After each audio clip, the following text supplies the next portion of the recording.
Kazançım kavlayın kalbimsin. Candan yaralgan bir tanimsin. Eskisiz bu yaşadın, ötüp geçsin, ötüp geçsin. Altırar bugün ögün ay belegimsin.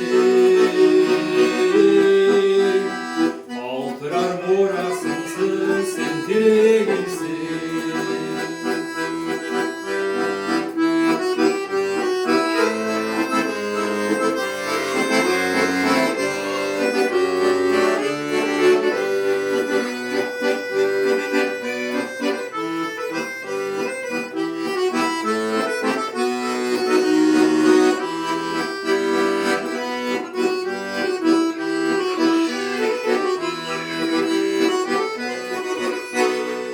Düğünde sen var içime bancını.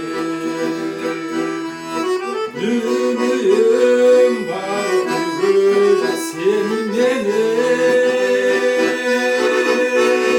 Düğünü tendeşi yok. Altınasın, altınasın. Düğünü sen var için yaşak gelin.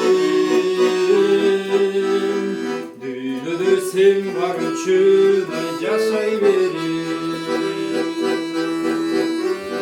Sen beşi yok.